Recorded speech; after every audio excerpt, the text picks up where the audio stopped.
I'm Jason King, the Burn Chair and Director for the Center for Catholic Studies at St. Mary's University. In today's episode, I speak with Dr. Jonathan Tran, theologian and Associate Dean at Baylor University's Honors College. He joined us through the McTaggart Catholic Intellectual Tradition lecture series. We spoke about his past, his Christian faith, his understanding of community, and the future of Catholic higher education. Welcome to Beyond the Lecture. Thanks for being here, Jonathan. It's a pleasure to sort of have you here, and I'm thankful for your talk tonight. So, grateful to be on your beautiful campus. Yeah, it's a great looking school. Thanks.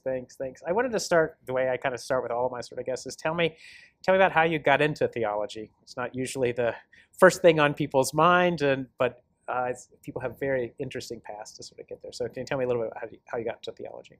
I did it for the money.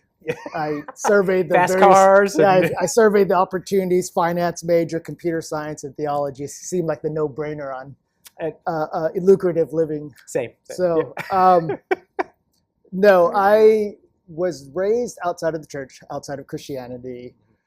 So studied political science at the University of California, sociology, and then became a Christian in college and really began to get interested in theology. After college, I did college ministry for a number of years. And then after that, I decided to do what a lot of Christians do after they do ministry and have no idea what to do with their lives. I went to seminary. And I went to Duke Divinity School because of the basketball.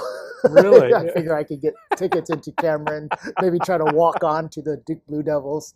That did not happen, though. I did go to the Divinity School, and then I discovered theology there. Yeah. And theology is most basically speech about God. And so wanted to explore the entire universe of thought on how Christians have talked about God and that conversation over 2,000 years. Good. I want to come back to your time at Duke, but do you find you use your political science stuff, your sociology stuff? Is that helpful? I was a math major, ended up in theology, and I thought I'd never use that stuff again, and I find it sort of useful in a whole bunch of ways just to think about things. So math majors may be able to solve the Trinity for once. Humanists, we've had problems. So it was more accepting the belief that things can be true and inconceivable. So interesting. I did topology, so you'd have to run these mathematical principles of things that were true, that were unconceivable, like what would 16th dimensional space look like, or the other one was the square root of -1, which was impossible, and yet you needed to work out sort of equations. So thinking epistemologically or thinking how, when you make these certain claims, I was like, oh, that's this sort of idea in math. So analogically, I guess, is where it kind of helped me a lot. Yeah. I've heard this talked about in terms of AI too, that large language models, machine learning, that a lot of the math, they actually don't know how it works out, but they know it works. Yeah. And so they proceed with a kind of mystery, which is, I think, largely how we've thought about a lot of things in Christianity. Yeah, so political science, shows up a lot in my work, political theory specifically. I'm writing a book right now on political theory and really Christian theology as political theory, specifically from Plato forward. Sociology plays a large role in the book I just wrote, a lot of social analysis. So those are perennial things. I mean, as a theologian, we both feel responsible to know everything and pretentious enough to think we can know everything. Yes. So sure, I could do that. That's right. Why not? So. Oh, that's wonderful. And then you got to Duke, and then you studied under Hauerwas? I did. Yeah. So when I finished seminary at Duke Divinity School, I was unsure still what to do 3 years later. I played a lot of basketball. I studied a lot of theology and philosophy, political theory at Duke University. And then I applied to work at some churches, and then I applied for some PhD programs. All the churches said no. We would be crazy to hire you. And lo and behold, the PhD programs accepted me. So I stayed on at Duke University in the graduate program in religion, and then worked with Hauerwas. And those were the kind of golden years of Stanley Hauerwas. He won the Time Theologian of the Year in 2001. And, he directed more dissertations than anyone in that university's history. So the powers of Hauerwas were quite phenomenal at that time, and kind of living in that world in those conversations was an extraordinary gift. Yeah, I didn't study for him on a completely different path, but I felt like everywhere I turned, there was people that I knew that had studied under him, and I've worked with people that have worked with him sort of as a while, and I know his influence is pretty sort of significant and pretty influential in the Catholic Church too. It's really, I mean, I do ethics, so like it's well, he wanted us all to be Catholics, right? He was what do they call it? Low church Catholic, high church Mennonite, and so there are a lot of my friends and colleagues who converted to the church. Took up their confession in the church, and that was just a very common thing. So if you did not become Catholic, you would refer to yourself as a recovering Protestant. So and that was all Hauerwas. Of course, the big question is, why didn't Stanley convert? And largely it was for familial reasons. So, but his fidelity to the broader church, the Church Catholic, has been central to his theology. Good. Did you find his?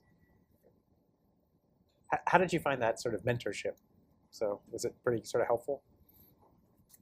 People know Stanley Hauerwas for the formidable public presence, both in his writing and his speaking. And sometimes I'll forget. I know Stanley as my teacher and mentor and profound father figure. But Stanley in public is quite scary and can be quite terrifying. Early, especially in the 90s and 2010s, where theology was often under significant contestation. And Stanley felt the need to kind of be pretty assertive in the claims of theology and within theology. And so I'll sometimes go with him to a public event and realize what a kind of terrifying public presence he has, because he's not at all like that. He's never exercised that part of himself in class. He's never shown himself that way in office. I think around the university, he's considered the most charitable, gracious person at Duke. Wow. In fact, I just received a correspondence, and very storied theologian in her own right was saying, the two most generous people she's ever known was this other professor and Stanley Hauerwas. Stanley keeps up correspondence with, my guess, thousands of people, often in handwritten letters. If he finds a great book, by the great Jason King, he'll send an email, send a letter and say, hey, I read your book, really loved it. That's just the way Stanley is. And he's mentored many, many dozens of graduate students, faculty, pastors and priests all around the country. So he's just an amazing human being. He's now up there in years. He's in his mid-80s, but he's still sharp as a tack. So that's amazing. Can you trace your work there and up to? I'm interested in hearing how you got to Asian Americans and the spirit of racial capitalism. Can you trace the development of that sort of work? Because I can see some, having read Hauerwas, see some of that influence, but this seems to be something sort of new, interesting, very creative, so very important. So talk about that work. So like I had mentioned, I became a Christian late in life. So I was a late convert to Christianity. And so that meant when I joined Christianity, or when I became a Christian, when I was baptized, it was going to be all or nothing. I was fortunate enough to be received into a picture of Christianity in the church that wasn't going to mess around.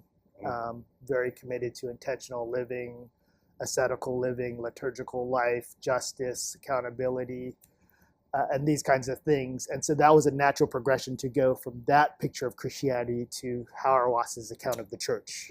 And as you well know, the church is at the very center of his theological ethics. The idea that what Christ does in saving the world is convening a community around the one, gathering a body around the one risen body of Christ. So it's thoroughly Eucharistic. And so between baptism and Eucharist and the life of the sacraments, for Hauerwas, that's the miracle of salvation. And so salvation and the grace of God is not separable from the ordered life of a community. And that is very, very different than much of Protestant Christianity, especially the Protestant mainline, out of which Hauerwas came in his own Christian life. And so when I finished Duke, it was all about, definitive article, the church. And, to be honest, I moved away from that for a while. I had On one shoulder, Stanley Hauerwas and the church, incredibly moving and captivating picture of Christianity. As I left Duke, I had on my other shoulder another Stanley Cavell. And whereas Stanley Hauerwas is a theologian, Stanley Cavell is a philosopher. Well, this Stanley is at Duke and taught about the church. This Stanley was at Harvard his whole life. I think he'll go down as America's most quintessential philosopher after Emerson. And that Stanley was all about a notion of community, but the tragedies that come out of community. And Cavell was different than much of the postmodern philosophy that was resident when I was coming up, where difference goes all the way down. Cavell didn't believe that. He thought community went all the way down. But if community goes all the way down, that means the threats of community also attend that. Yeah. And so I had a picture of the church now paired with a picture of its dangers, a picture of its tragedies, of its shortcomings, that no matter how far community goes down, so does our separateness as persons. And what I was able to see through the two Stanleys, or my two Stanleys, is how Christianity offers a very similar picture, a picture of our corporateness and the picture of our individuality, our separateness, our dignity as persons. And holding these together is the most interesting of intellectual tasks. You could go, I think there's two lazy routes. One lazy route is to say it's all community such that the individual disappears from view, or to say it's all the individual and community is pushed off the stage. Interesting, and this goes back to the politics, the interesting political theorizing is how do these things work together? I think this is at the heart of our political situation right now. It's certainly something I'll talk about tonight at the lecture. But this question about the individual and the corporate. So that's really, I mean, I keep going to get you to the book, but it strikes me like this was, like, I was a lifelong Catholic, but my joke is I was Catholic who converted to Catholicism, because it wasn't until I got to college that I started to take my faith seriously. And it was from actually Lutheran ministers who were my professors there that were like, oh, you should know your sort of stuff. Right. But it came out of a sense of like this really small community in Appalachia. And then that was really positive and really constructive, very, potlucks and campouts. And so by the time I ended up in sort of graduate school, and I was reading Thomistic stuff and Vatican II stuff, and that was like important and interesting. But when I read Hauerwas, that community piece started to make sense. And that was like, oh, this is all good and all sort of wonderful. And that's where I sort of gravitated initially. And then it was kind of subsequent to this that I was like, oh, this isn't idyllic community sort of all the time. And so then there's another, so the first piece was this kind of appropriation of my own sort of experience as a Catholic in this sort of nice, supportive, loving community. And then subsequent was this kind of more critical pieces of like, oh, my experience is not universal, and all of these other sort of pieces as well. So it's not, this doesn't sound the same as yours, but those same sort of movements of like both sort of community and the challenges that sort of come about, and how do you hold those two things together? And so all of that, anyways, that's pretty sort of interesting. So I mean, it's interesting. It's always been interesting to me how much I talked about Stanley's commitments and ties to Catholic Christianity. It's interesting also to think about how you'd get the same kind of thing from Cavell's account of language and community. And if say the liturgical life or the sacramental life orders our life, how do we understand our life as both corporate and individual in that, and the faith as a respecter of persons in that way? Is that what moved you into discussions of sort of race in this sort of book, looking at the dynamics of different communities and how they play out? I found lots of things that I found really interesting sort of about the book and thoroughly appreciated it. But that sort of movement of like, it's not just like two groups battling each other. There's a whole configuration underneath this is a whole system that sort of moves people up and down in their sort of rankings and evaluations. So like a lot of us in American universities, I had been raised up in a kind of culture that highly valued diversity with kind of tenuous ties to virtues like justice. But it was unclear what was the leader or what was the driver in all this. I knew as a person of color, my institutions were happy to, use my diversity on posters and things like this. And then you knew there was something fishy going on. But for the most part, I believe the story about diversity that institutions like institutions of higher ed, Google, Amazon wanted to tell, say in the 2000s, 2010s. But you could pretty quickly tell that it was a largely individualizing story, that it didn't have the systemic or collective elements that just intuitively make sense of things. And so, and in the academy, I think any of us that are citizens of the university will know this, that there's a very intense racial politics on university campuses and how to make sense of that. I think most of us are just trying to survive it, find our place in it, or be told, directed to where our place is. I think in the mid-2010s, it started to dawn on me that the way we talk about these things were deeply problematic. They're problematic in terms of how race and racism work in America, but they're problematic for me more immediately philosophically. They didn't seem to make sense or add up. That any account of racism predicated on things like hatred or discrimination or personal animus, the individual account of the racist bad actor, the secret Klan member, was no doubt those folks were dangerous, but it seemed to leave out a huge swath of what racism is about and has always been about in America. And that has to do with what I describe as racial capitalism, that race and racism were not, say, separate or parallel worlds in the development of modern day capital. They were part and parcel. And so I try to tell the story of American chattel slavery as the birth of American capitalism. That's a history we don't want to tell because we want to be able to separate what is clearly the problematic enslavement of persons and the racism from the kind of capitalist development. But those were deeply intertwined stories. And so I began to tell that story. And, interesting, you raised the question earlier about sociology. Sociologists have been telling this story for a century. I mean, this is as old as Du Bois.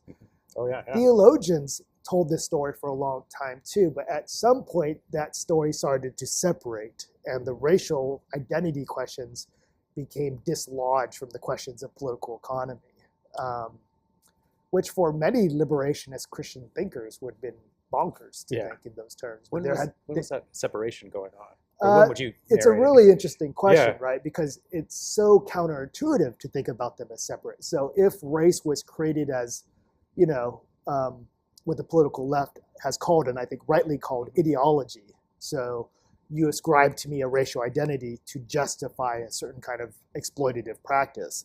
If that's what it is, and that's always how it had been thought, then when did those modes of thinking began to separate? And so I'm with a number of thinkers that tries to narrate a history where this comes to be in about the 1950s or 60s. So most radical thought at that time thought in terms of gender, sex, race, these identities as deeply material things. They had to do with education, access to healthcare, housing. And so in the 1960s, you saw a lot of freedom struggles, not simply in the United States, but around the world, in freedom struggles against forms of capital exploitation, whether it be gender, race-based, or what have you. And so to be radical then was to be radical in a whole host of ways. And people saw solidarity movements as the overlapping of these movements. The way I tend to think about it is something happened there, something frayed. And radical politics separated from material considerations, because you could ask people to not be racist and you could ask people not to be exploitative capitalists, but you couldn't ask them to do both. And so then anti-racism began to tie itself to the race as an individual set of sins or problems, irrespective of the political economy that made race and racism what they were in American history. All the while that continued. But the place this really began to rear its ugly head was in the elite academy. And so universities, we can't ever forget, are not simply part of the upper middle class and the managerial classes of America, they are the managerial class, right? They are the gatekeepers and the facilitators of wealth. That's why folks go to university. It is to separate and to keep separate the wealthy and the not wealthy. And so, and it's not surprising then that this kind of elite culture that separated the material considerations landed in these universities, because now the professor at Baylor could claim to be a radical while still serving the upper middle class. And again, for previous generations of thinkers, that would be unheard of, unimaginable. But all of a sudden, and so then diversity became less about redistribution of goods. It became about diversity. From the economic sort of so, substructure. Exactly. So the substructure was separated from culture. I mean, the saddest version of this, the most ironic and I think tragic, was the modes of affirmative action. So affirmative action, when it first went to, when the Supreme Court first took up the Bakke case, the picture of affirmative action was something like redistribution. It was about who got city contracts in municipal districts. So attending to those material. That's right, to material considerations. Because if your company got the sanitation contract, that meant jobs for all your people. And the redistribution of affirmative action was the attempt to even out who got access to labor, jobs, contracts, since those things had been predicated on race and racism before. The affirmative action, the action was to reverse that trend. But there was no way the Supreme Court was going to accept that, because we're talking about a complete redistribution of our society. What they were willing to do was grant an affirmative action based on diversity within universities, and especially elite universities. So all of a sudden, over 2 or 3 decades, all of a sudden affirmative action became about the admissions policies of America's most elite universities. And the idea was we weren't really going to spend a lot of time thinking about who got jobs in cities and who got access to healthcare. What we're going to think about is we'll feel good about people of color going to Harvard University, University of North Carolina. It didn't matter to us that the vast majority of, say, black kids that went to Harvard were from the top 5% of the political economy. So we were diverse, we were radical, but completely separated. So that the book was really just leaning into a tradition of thought that had been prominent in American letters for many decades, if not centuries, and trying to retrieve that conversation. That's really interesting. You can imagine when I wrote it then, I was poking the hornet's nest, because most of us believed the diversity story, and then it sounded like I was against people of color in higher ed, which is not the argument, but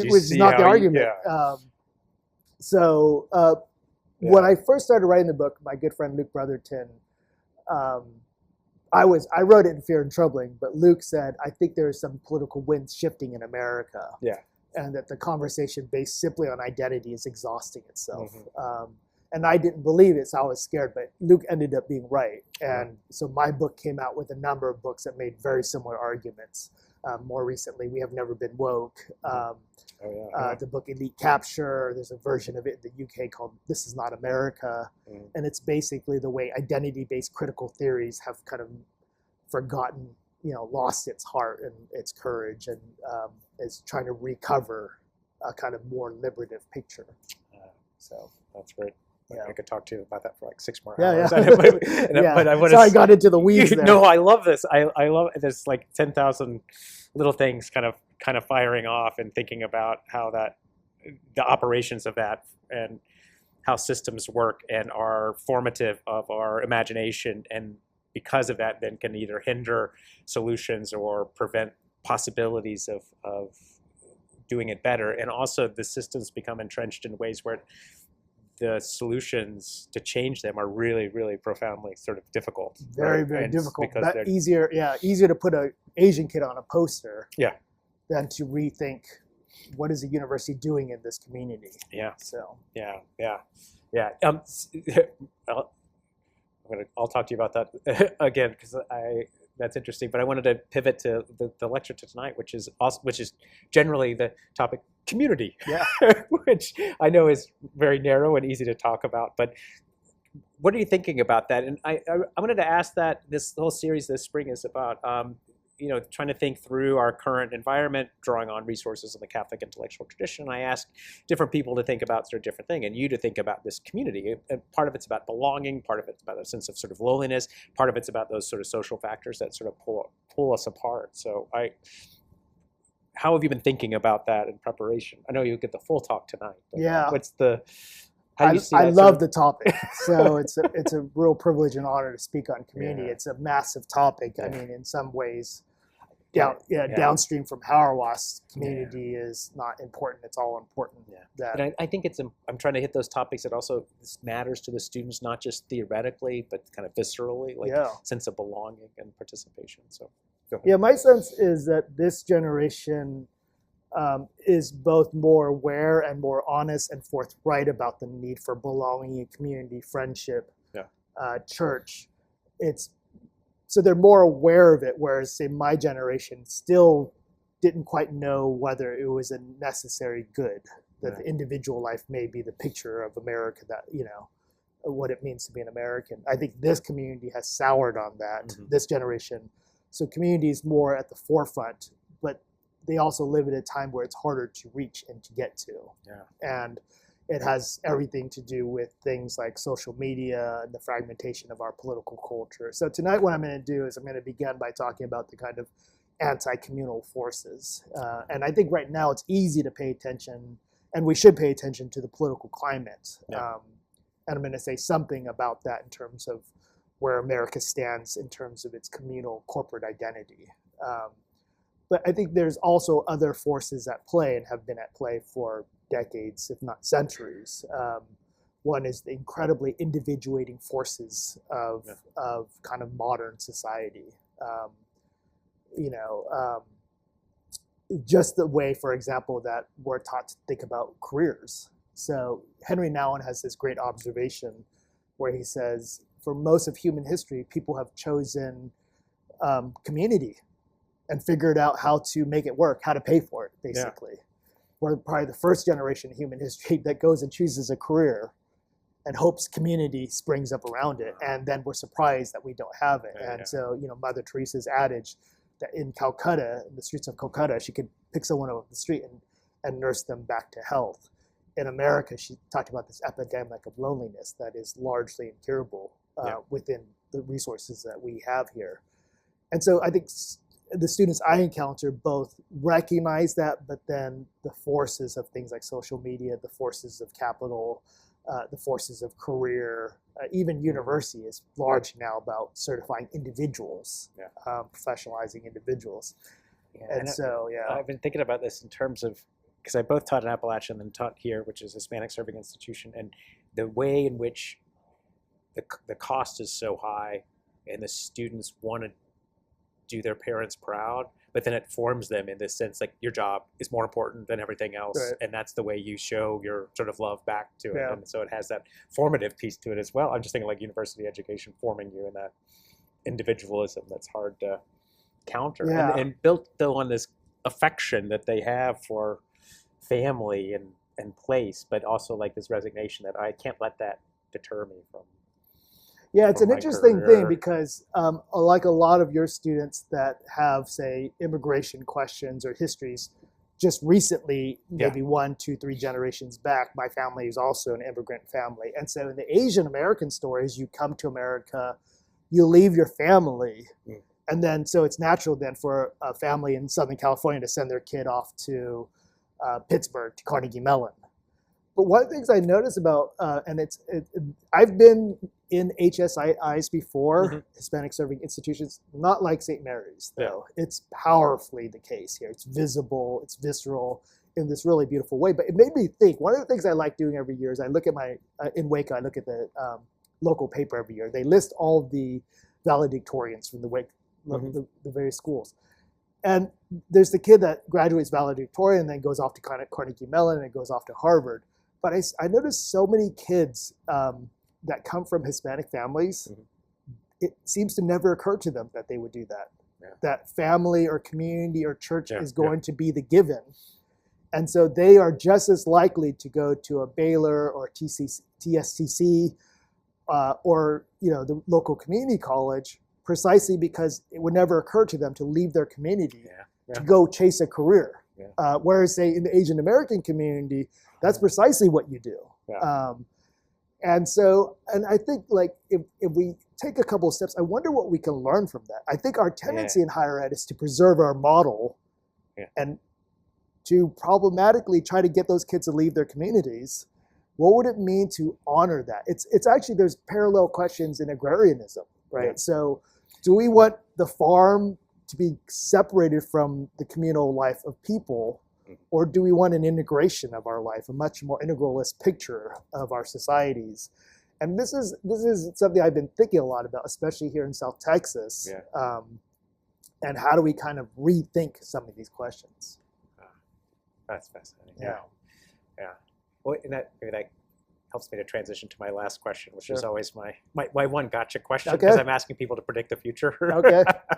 Higher ed, Catholic higher ed, both sort of are facing sort of massive changes and trying to think about how do you sort of survive and how do you do the thing that you believe in that's at the heart of an institution with all of these sort of forces that are sort of coming on. So what's your predictions for the future of higher education, Catholic higher education in particular?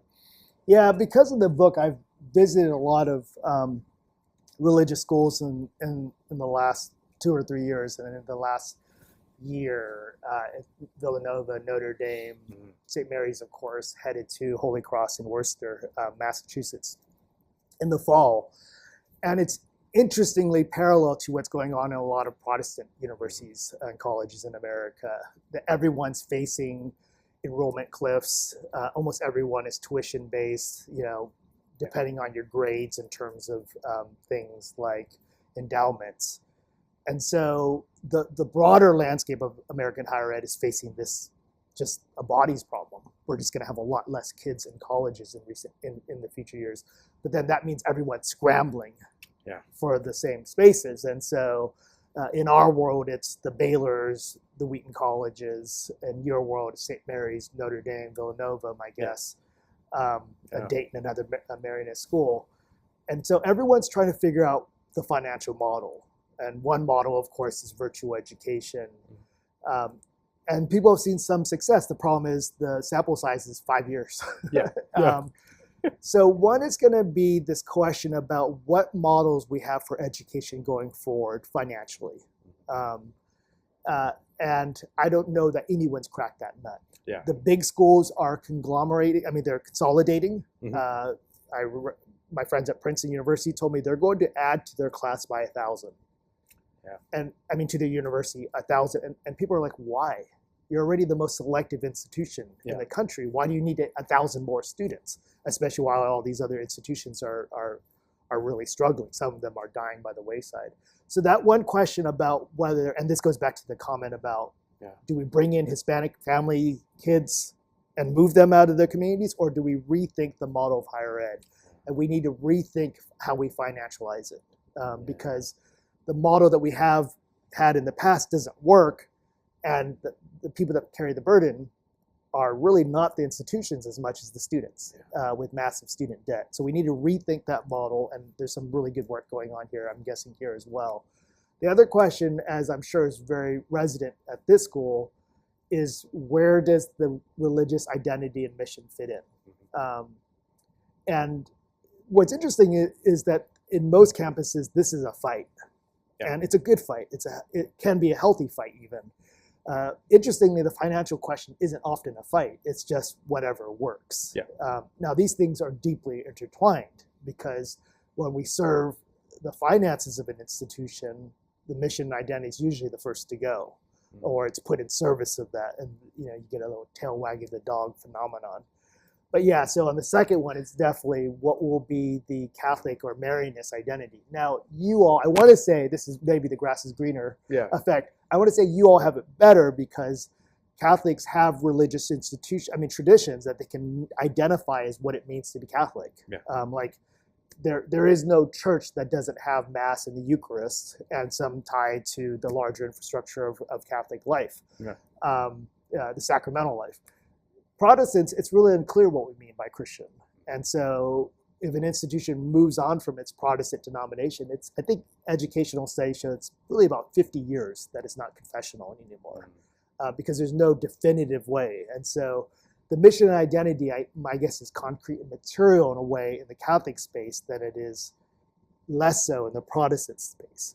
And yet, from what I hear of all my friends that are leaders in Catholic institutions, they're still facing the same difficult questions of like, what makes us Catholic? What makes us Marianists?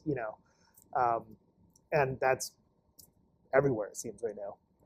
And it's for me, it seems like it's such an important piece to hold on to, because if you're not holding on to the mission and identity piece, then those economic systems that cause, that you were sort of addressing or talking about earlier in your book, and all the other sort of problems, that those tend to take over. Right. And that changes the very nature of what the institution right. is. So then the question all of a sudden becomes, what majors can we create to get as many kids in here as possible, both relying on the old economic model while eviscerating some of the keystones, the touchstones of what makes us Catholic, what makes us Protestant.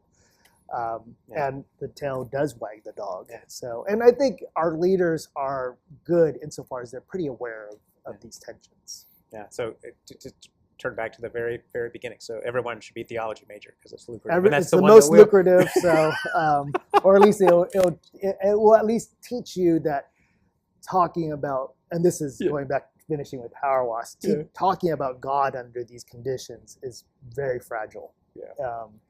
To talk about that which you can't talk about, which you learned about in math, requires a fragility and a sensitivity to our speech, and in a way that kind of trains us to think well about things, or at least it tries to.